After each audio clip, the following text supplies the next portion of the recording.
Hello everyone, नमस्कार। एक बार फिर से आप सबका हार्दिक स्वागत है। आज की क्लास में हम पढ़ रहे हैं हिंदी साहित्य के इतिहास से महत्वपूर्ण प्रश्नोत्तरी सीरीज, जिसमें हमने पीछे की क्लास में रीतिकाल को कंप्लीट कर लिया है। आज का हमारा टॉपिक है आधुनिक काल पर। तो चलिए शुरू करते हैं आज की क्लास को। 19वीं शताब्दी से अब तक लिखे गए हिंदी साहित्य को अधिकांश विद्वानों द्वारा क्या अभिधान दिया गया? ध्यान देना है, 19वीं शताब्दी से अब तक लिखे गए हिंदी साहित्य के बारे में पूछा है। ऑप्शन ए कला काल, ऑप्शन बी आधुनिक काल, ऑप्शन सी नवीन विकास का युग या डी गद्य काल। सही आंसर बताना है। क्लास को लाइक शेयर कर देना और जिसने सब्सक्राइब नहीं किया है वो सब्सक्राइब कर दीजिए ताकि आने वाली क्लास का नोटिफिकेशन आपको मिल जाए। आधुनिक काल पे हम आज आधुनिक काल की क्लास है। इसमें हम हमारी सीरीज़ को कंटिन्यू रखेंगे। भारतेंदु युग, द्विवेदी युग, छायावादी युग, इन सबको आगे अपनी सीरीज में कंटिन्यू रखेंगे। तो क्लास को सब्सक्राइब जरूर कर लेना। सही आंसर बताना है। सही आंसर है ऑप्शन बी आधुनिक काल। 19वीं शताब्दी से अब तक जो साहित्य लिखा गया है हिंदू साहित्य में उसको आधुनिक काल कहा गया है। किसने कहा? हजारी प्रसाद द्विवेदी ने। हजारी प्रसाद द्विवेदी ने आधुनिक काल कहा है इसे। आधुनिक काल का है। इसकी समय सीमा 1843 ईस्वी से अब तक मानी जाती है, यानी कि 1900 विक्रम संवत से अब तक साहित्य में आधुनिक काल का प्रारंभ भारतेंदु युग से शुरू हो जाता है। याद रखना है। हिंदी साहित्य के आधुनिक काल को किस नाम से अभिहित किया जाता है? अभी हमने देखा 19वीं शताब्दी से अब तक के साहित्य को आचार्य हजारी प्रसाद द्विवेदी ने आधुनिक काल नाम दिया। अब आधुनिक काल का भी अलग अलग विद्वानों ने अलग अलग नामकरण किया है। जैसे हमने आदिकाल में पढ़ा, भक्ति काल में पढ़ा, रीतिकाल में पढ़ा, उसी प्रकार से आधुनिक काल को के नामकरण भी अलग अलग विद्वानों के मत है। तो आपको बताना है कि आधुनिक काल को किस नाम से अभिहित किया जाता है। जीवनी काल, ऑप्शन बी संस्मरण काल, पद्य काल या गद्य काल। सही आंसर बताना है। ये सारे प्रश्न पीछे की परीक्षाओं में आए हुए हैं। किसी न किसी हिंदी की परीक्षा में ये सारे प्रश्न पूछे गए हैं, तो बार बार रिपीट भी होते रहते हैं, तो ध्यान से पढ़ना है इनको। सही आंसर है ऑप्शन डी गद्य काल। आचार्य रामचंद्र शुक्ल ने आधुनिक काल को गद्य काल कहा है। गद्य काल आचार्य शुक्ल ने आधुनिक काल को गद्य काल कहा है। और आधुनिक काल किसने किया? कहा HP हजारी प्रसाद द्विवेदी ने आधुनिक काल किया। नेक्स्ट, आधुनिक काल में गद्य का आविर्भाव सबसे प्रधान साहित्यिक घटना है, यह कथन किसका है? आधुनिक काल में गद्य का आविर्भाव सबसे प्रधान साहित्यिक घटना है, यह कथन किसका है? अभी अभी हमने पढ़ा है इस प्रश्न को। अगर आपने उस पे समझा है उस प्रश्न को, तो आप इसका आंसर अभी तक आपके माइंड में आ गया होगा। हजारी प्रसाद द्विवेदी, आचार्य रामचंद्र शुक्ल, महावीर प्रसाद द्विवेदी, रामकुमार वर्मा। सही आंसर बताना है। गद्य का आविर्भाव सबसे प्रधान साहित्यिक घटना है, यह कथन है ऑप्शन बी आचार्य रामचंद्र शुक्ल ने आधुनिक काल को गद्य काल कहा है। नेक्स्ट, आधुनिक काल को वर्तमान काल किसने कहा? क्योंकि आधुनिक काल के नामकरण में भी विद्वानों ने अपने अलग अलग मत दिए हैं, तो अब पूछा है आधुनिक काल को वर्तमान काल किसने कहा? ऑप्शन ए मिश्र बंधु, आचार्य रामचंद्र शुक्ल, हजारी प्रसाद द्विवेदी, रामकुमार वर्मा। सही आंसर है ऑप्शन ए मिश्र बंधुओं ने आधुनिक काल को वर्तमान काल कहा है। आचार्य शुक्ल हमने पढ़ा कि उन्होंने गद्य काल कहा है। हजारी प्रसाद द्विवेदी ने आधुनिक काल कहा है। आधुनिक काल कहा है, याद रखना है। नेक्स्ट, आचार्य शुक्ल ने आधुनिक काल की समय सीमा क्या मानी है? आचार्य शुक्ल के अनुसार पूछा है 1843 ईस्वी से 1923 ईस्वी तक, 1643 ईस्वी से 1843 ईस्वी तक, 1700 विक्रम संवत से 1900 विक्रम संवत तक, 1050 विक्रम संवत से 1375 विक्रम संवत। देखो, हमने पीछे की क्लासों में पढ़ा है कि 1000 से 1375 को आदिकाल की समय सीमा मानी गई है। 1700 विक्रम संवत से 1900 विक्रम संवत पीछे की क्लास में पढ़ा की रीतिकाल की। 1643 से 1843 ईस्वी ये भी रीतिकाल, क्योंकि ये विक्रम संवत में है और ये ईस्वी में है। विक्रम संवत में से अगर आप 57 घटाओगे तो आपको ईस्वी मिलेगा। तो 1643 ईस्वी से 1843 ईस्वी तक रीतिकाल की समय सीमा। सही आंसर है ऑप्शन ए। आचार्य रामचंद्र शुक्ल ने 1843 ईस्वी से 1923 ईस्वी तक आधुनिक काल की समय सीमा रखी है। नेक्स्ट, ब्रज भाषा के आधुनिक कालीन प्रसिद्ध कवि है। मैथिली शरण गुप्त, हरिओद, जगन्नाथ दास रत्नाकर या भारतेंदु हरिश्चंद्र। ब्रज भाषा के आधुनिक कालीन प्रसिद्ध कवि कौन माने जाते हैं? सही आंसर है ऑप्शन सी, जगन्नाथ दास रत्नाकर आधुनिक काल के प्रसिद्ध ब्रज भाषा के कवि माने जाते हैं। ब्रज भाषा काव्य का अंतिम प्रौढ़ कवि माना जाता है जगन्नाथ दास रत्नाकर को। ब्रज भाषा काव्य का अंतिम प्रौढ़ कवि माना जाता है। इनकी रचना है उद्धव शतक, जो कि ब्रज भाषा की रचना है। यह इनका प्रौढ़तम काव्य माना जाता है। इनकी प्रसिद्ध कृति है, प्रौढ़तम काव्य माना जाता है यह इनका, किसका? जगन्नाथ दास रत्नाकर का। इसलिए ब्रज भाषा के आधुनिक कालीन प्रसिद्ध कवि माने जाते हैं जगन्नाथ दास रत्नाकर। ऑप्शन सी इसका सही आंसर है। रत्नाकर कृत गंगावतरण किस छंद में लिखा गया है? जगन्नाथ दास रत्नाकर कृत जो गंगावतरण उनकी रचना है वो किस छंद में लिखा गया है? चौपाई, दोहा, रोला छंद या गणाक्षरी छंद। वैसे तो रत्नाकर का प्रिय छंद कविता छंद माना जाता है। एक सेकेंड,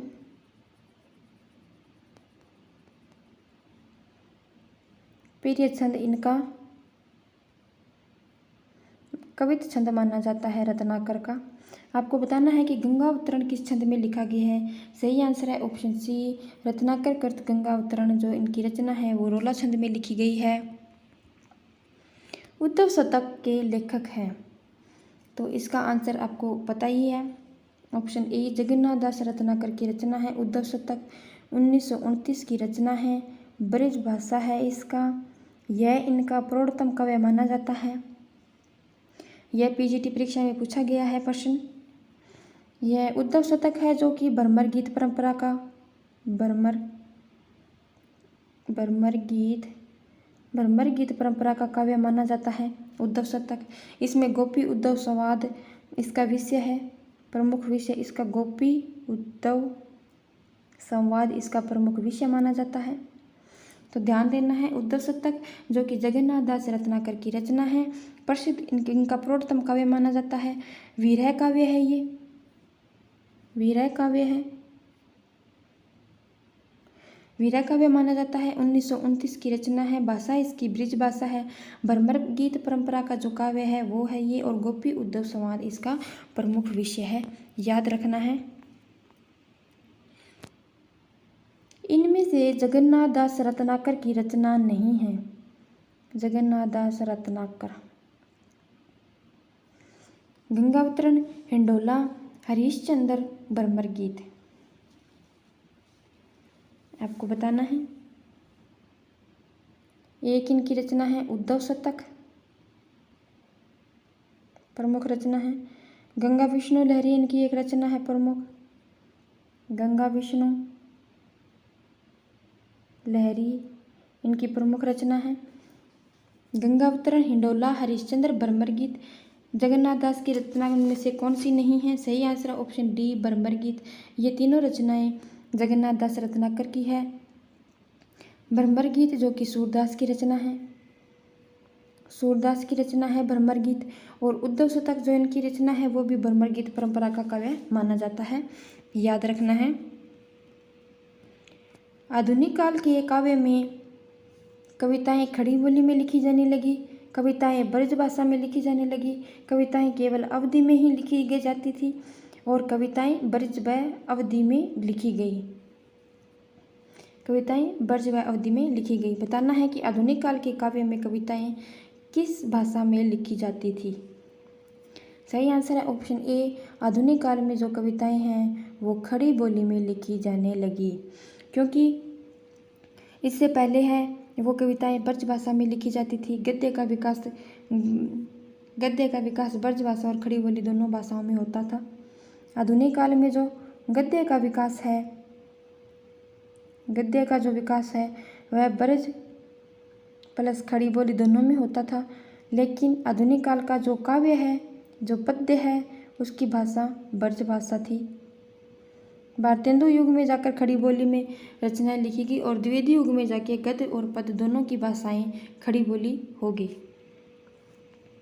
नेक्स्ट, आधुनिक काल में ब्रज भाषा का स्थान किसने ले लिया? खड़ी बोली, राजस्थानी, डिंगल और अपभ्रंश।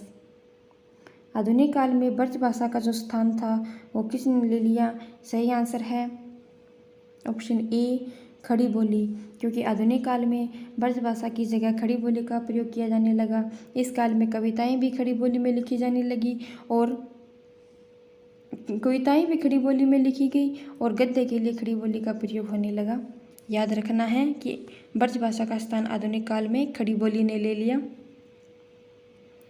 हिंदी में गद्य का प्राचीनतम रूप किस ग्रंथ में मिलता है? हिंदी में गद्य का प्राचीनतम रूप किस ग्रंथ में मिलता है? चंद छंद वर्णन की महिमा, पद्म पुराण, सुख सागर या 84 वैष्णव की वार्ता। पद्म पुराण, सुख सागर जो कि सदा सुखलाल की रचना है, सदा सुखलाल की रचना है ये।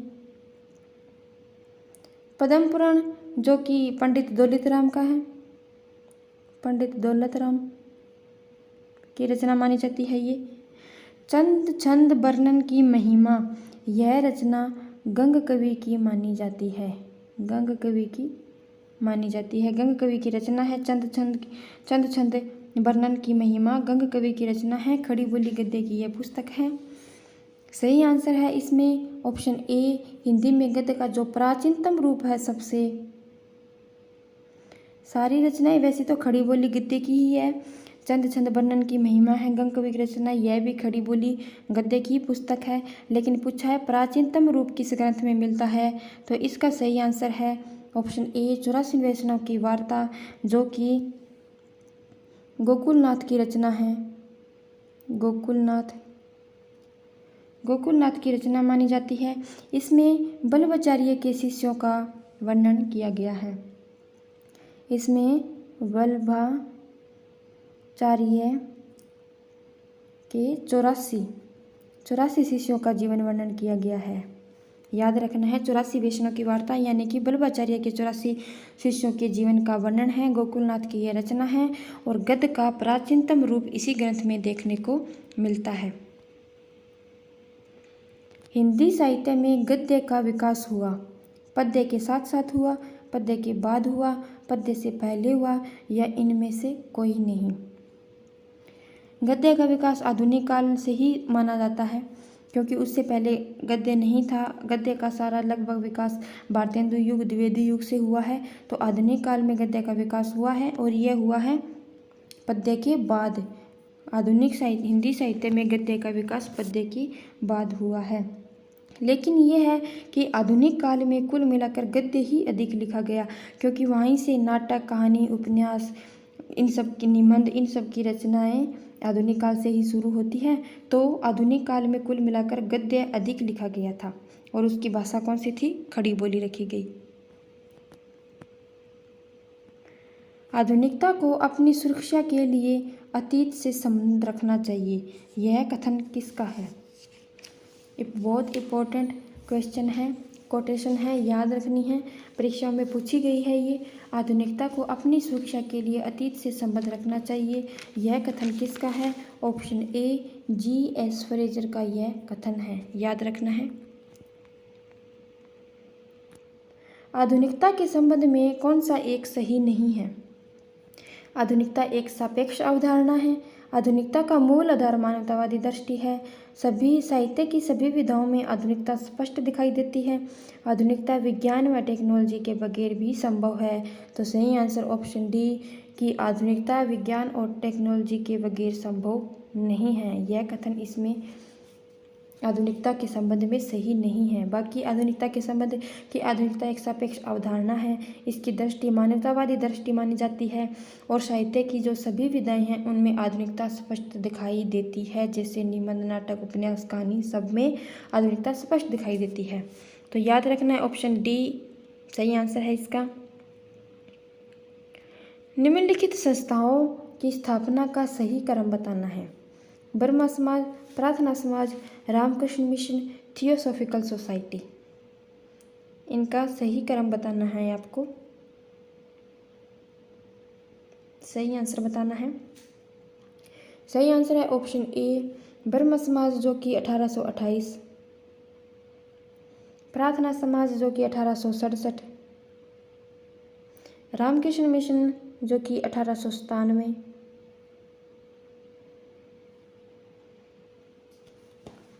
Theosophical society 1885। याद रखना है।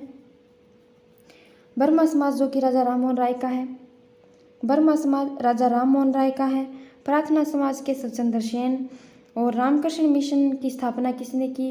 रामकृष्ण मिशन की स्थापना की है स्वामी विवेकानंद ने, और मैडम एनी बिसेंट जो कि थियोसॉफिकल सोसाइटी की स्थापना की है इन्होंने। याद रखना है।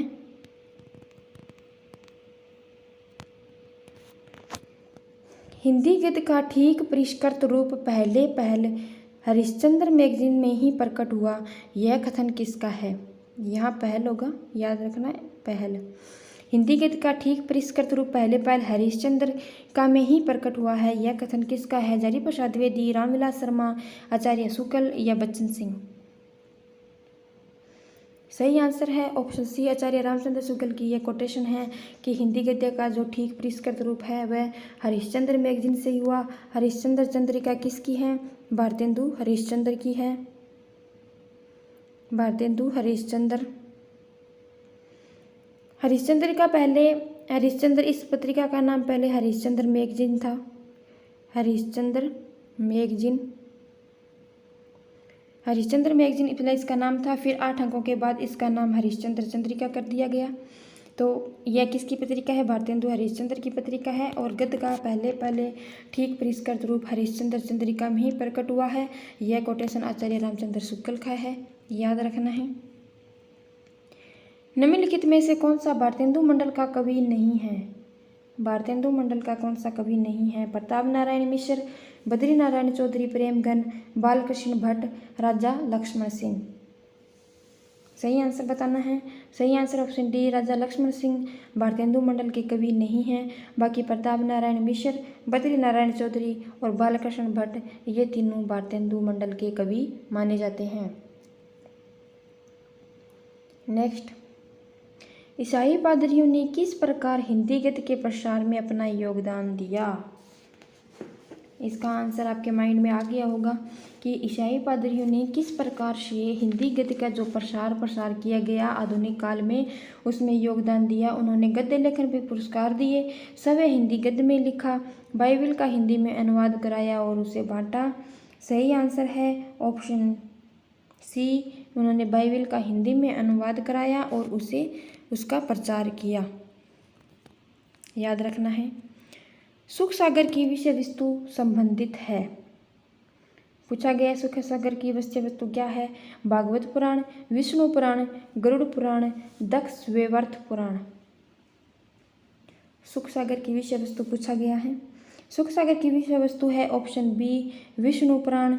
विष्णु पुराण से यह प्रसंग लिया गया है। सुख सागर की विषय वस्तु जो कि विष्णु पुराण से लिया गया है, जो कि पूरी नहीं है, यह पूरी नहीं है और इसकी विषय वस्तु विष्णु पुराण से लिया गया है। सदा सुखलाल को निसार की उपाधि दी गई है।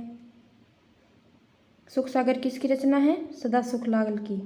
याद रखना है, सदा सुखलाल की यह रचना है। इसकी विषय वस्तु विष्णु पुराण से ली गई है, जो कि सुख सागर की जो रचना है वह पूरी नहीं है और इनको सुख सागर को उपाधि दी गई है निसार की। सदा सुखलाल को उपाधि दी गई है निसार की। याद रखना है, कंफ्यूज नहीं होना है। सुख सागर जो कि सदा सुखलाल की रचना है, इनको निसार की उपाधि दी गई है। इसकी विषय वस्तु विष्णु पुराण से ली गई है और खड़ी बोली गद्य के विकास में सदा सुखलाल का योगदान है, याद रखना है। प्रेम सागर का वर्ण विषय क्या है? प्रेम सागर का वर्ण विषय क्या है? भागवत पुराण के 10वें स्कंद का अनुवाद, विष्णु पुराण के 10वें स्कंद का अनुवाद, कृष्ण अवतार का अनुवाद या श्रीमद् भागवत गीता का अनुवाद। सही आंसर है ऑप्शन बी। प्रेम सागर का जो विषय है वह विष्णु पुराण के 10वें स्कंद का अनुवाद है। प्रेम सागर जो कि लल्लू लाल की रचना है, लल्लू लाल की रचना है। और लल्लू लाल ने उर्दू, खड़ी बोली, ब्रजभाषा तीनों में ही गद्य की रचना की है। तीनों में ही गद्य की पुस्तक उन्होंने लिखी है। प्रेम सागर जिसका रचना काल 1870 माना जाता है। ठीक है, याद रखना है कि इसकी विषय वस्तु विष्णु पुराण के 10वें स्कंद का अनुवाद है। लल्लू लाल की रचना है प्रेम सागर और इसका रचना काल है 1870 ईस्वी, याद रखना है। नेक्स्ट, आचार्य शुक्ल के अनुसार कौन प्रथम प्रौढ़ गद्य लेखक माना जाता है? पूछा है, प्रथम प्रौढ़ गद्य लेखक माना जाता है। सूरती मिश्र, बैकुंठमणि शुक्ल, सुंदरदास, रामप्रसाद, निरंजनी। प्रथम प्रौढ़ गद्य लेखक माना जाता है ऑप्शन। सूरती मिश्र की रचना वेताल पच्चीसी, याद रखना है, वेताल पच्चीसी सूरती मिश्र की रचना है। सही आंसर है ऑप्शन डी, रामप्रसाद निरंजनी, जो कि प्रथम प्रौढ़ गद्य लेखक माने जाते हैं। किसके अनुसार? आचार्य रामचंद्र शुक्ल के अनुसार। इनकी रचना कौन सी है? भाषा योग वशिष्ठ इनकी रचना है। भाषा योग वशिष्ठ इनकी रचना है। 1741 रचना काल है। खड़ी बोली की यह रचना है। खड़ी बोली की यह रचना मानी जाती है। गद्य यह रचना है, गद्य रचना मानी जाती है। याद रखना है कि आचार्य शुक्ल ने प्रथम प्रौढ़ गद्य लेखक रामप्रसाद निरंजनी को माना है। इनकी प्रसिद्ध रचना भाषा योग विशिष्ट है। गद्य रचना है 1741 ईस्वी की यह रचना है। खड़ी बोली इसकी भाषा है। सूरती मिश्र की बेताल पच्चीसी है। नेक्स्ट, ध्यान से पढ़ना है क्वेश्चनों को। अभी तक अगर आपने चैनल को सब्सक्राइब नहीं किया है तो सब्सक्राइब कर लीजिए और क्लास को शेयर ज़रूर करना। नासिकेतोपाख्यान के रचयिता है। ये क्लास आपके लिए इम्पोर्टेंट है क्योंकि इसमें सभी परीक्षाओं में जो हिंदी परीक्षाओं में बार बार प्रश्न पूछे जाते हैं वो सारे हमने एक ही क्लास में आपको दे रहे हैं, तो आपको अलग अलग पेपर या एग्ज़ाम उठाने की ज़रूरत नहीं है। इसमें TGT, PGT, net, JRF, lecturer और आरपीएससी सारे हिंदी साहित्य के जैसे जैसे क्वेश्चन बन रहे हैं वैसे आपको इन पे ध्यान देना है कि किस प्रकार से परीक्षाओं में प्रश्न पूछे जा रहे हैं। जो आगे आने वाली परीक्षाओं के लिए ये क्लास आपके लिए बहुत इम्पोर्टेंट है। तो नासिकेतोपाख्यान के रचयिता है लल्लू लाल, सदा सुखलाल, इंसा अल्लाह खां या सदल मिश्र। क्लास को शेयर करना, सब्सक्राइब करना ताकि आने वाली क्लास का नोटिफिकेशन आपको मिल सके। इसके बाद हम भारतेंदु युग को पढ़ेंगे, फिर द्विवेदी युग को, इसलिए आपको ये पूरी सीरीज के टाइप में कंटिन्यू मिलेगा। आपको अलग अलग क्लास ढूंढने की ज़रूरत नहीं पड़ेगी। सीरीज में आप अपने अभ्यास को जारी रखना। सही आंसर है नासिकेतोपाख्यान के रचयिता है ऑप्शन डी, सदन मिश्र। सदन मिश्र जो कि फोर्ट विलियम कॉलेज में काम करते थे, बिहार के ये निवासी थे। फोर्ट विलियम कॉलेज में काम करते थे। लल्लू लाल की हमने पढ़ाई है प्रेम सागर। सदा सुखलाल की रचना है सुख सागर। इंसा अल्लाह खां की रचना है रानी केतकी की कहानी, याद रखना है। सांस्कृतिक पुनर्जागरण की आवश्यकता महसूस की गई। भारतीय जनता को जागृत करने के लिए, कुप्रथाओं तथा अंधविश्वासों का विरोध करने के लिए, भारतीयों में एकता स्थापित करने के लिए, या ऑप्शन डी उपयुक्त सभी। सांस्कृतिक पुनर्जागरण की आवश्यकता महसूस की गई। ऑप्शन ए भारतीय जनता को जागृत करने के लिए, ये सही है। कुप्रथाओं और अंधविश्वासों का विरोध करने के लिए, सही है। पुनर्जागरण के लिए ये भी जरूरी है। भारतीयों में एकता स्थापित करने के लिए, ये भी सही है। सही आंसर है ऑप्शन डी उपयुक्त सभी। फोर्ट विलियम कॉलेज से संबंधित नहीं है?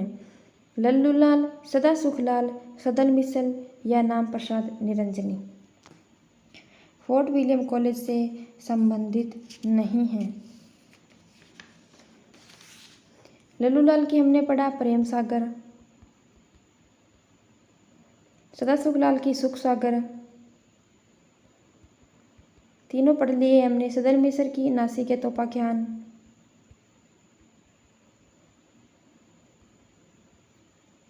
सही आंसर है option D, fort William college से संबंधित नहीं है राम प्रसाद निरंजनी, जिनका अभी पीछे हमने पढ़ा है भाषा योग विशिष्ट इनकी रचना है।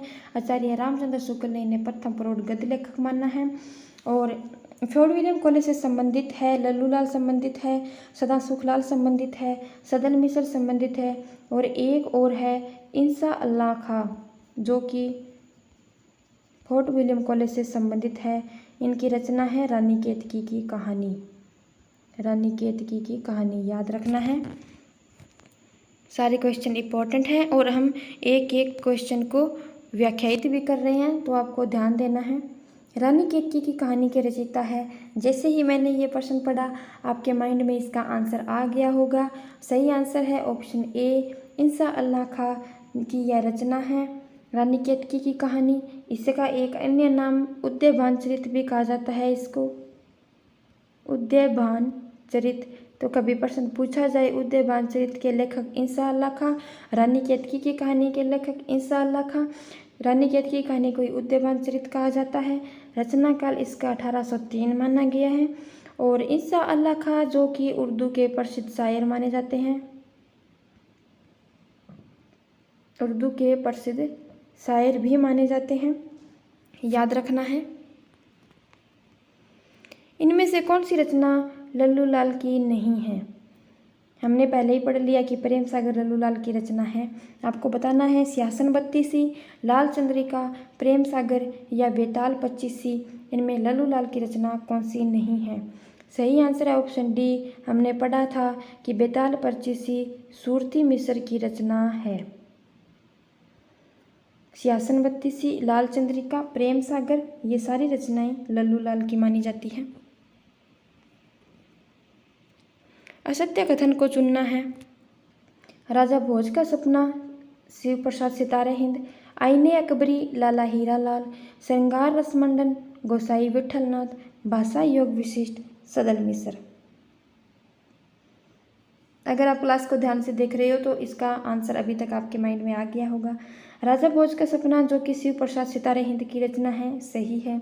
आईने अकबरी जो कि लाला हीरालाल की रचना है, सही है। श्रृंगार रसमंडल जो कि गोसाई विठलनाथ की रचना है, ये भी सही है। भाषा योग विशिष्ट हमने पढ़ा है कि यह राम प्रसाद निरंजनी का है, जिसे आचार्य रामचंद्र शुक्ल ने प्रथम प्रौढ़ गद्य लेखक माना है। राम प्रसाद निरंजनी का है। भाषा योग विशिष्ट रचना जो है वह राम प्रसाद निरंजनी की है। 1741 ईस्वी की रचना है। खड़ी बोली की रचना है। सदन मिसर, सदन मिसर की भी हमने पढ़ ली। नासिकेतोपाख्यान, नासिकेतोपाख्यान, नासिकेतोपाख्यान जो कि सदन मिसर की रचना है, याद रखना है, कंफ्यूज नहीं होना है। राजा भोज का सपना शिव प्रसाद सितारे हिंद का, आईने अकबरी लाला हीरालाल का, श्रृंगार रसमंडन गोसाई विठलनाथ का, भाषा योग विशिष्ट राम प्रसाद निरंजनी की रचना है और नासिकेतोपाख्यान सदल मिसल का रचना है।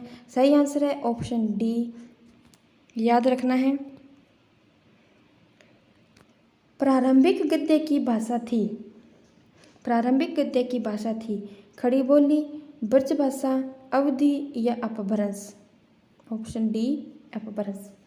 सही आंसर बताना है कि जो गद्य का प्रारंभ हुआ था, जहाँ से गद्य की प्रारंभिक हुई थी, उसकी भाषा क्या थी, आपको बताना है। खड़ी बोली, ब्रजभाषा, अवधी या अपभ्रंश? सही आंसर है, हमने इस पे चर्चा की है कि प्रारंभ में गद्य की भाषा ब्रजभाषा थी।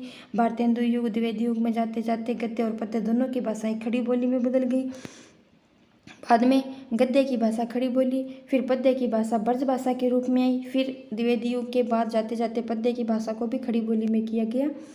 तो प्रारंभिक गद्य की भाषा कौन सी थी? ब्रजभाषा। और आधुनिक काल में गद्य की भाषा थी, एक सेकेंड, ब्रजभाषा। आधुनिक काल में गद्य की भाषा थी खड़ी बोली और पद्य की भाषा थी ब्रजभाषा। लेकिन प्रारंभिक गद्य की भाषा ब्रजभाषा थी, बाद में ब्रजभाषा का स्थान खड़ी बोली ने ले लिया, याद रखना है। राजा शिव प्रसाद सितारे हिंद की रचना नहीं है। मानव धर्म का सार, भूगोल हस्तामलक, आलसियों का कीड़ा, 252 वैष्णव की वार्ता। राजा शिव प्रसाद सितारे हिंद, इनका एक रचना हमने पढ़ा है। राजा शिव प्रसाद सितारे हिंद की रचना कौन सी है? राजा भोज का सपना। राजा भोज का सपना, राजा भोज का सपना। और बताना है इनमें से कौन सी रचना है जो राजा शिव प्रसाद सितारे हिंद की नहीं है। तो सही आंसर है ऑप्शन डी, 252 वैष्णव की वार्ता, जो कि गोकुलनाथ की रचना है।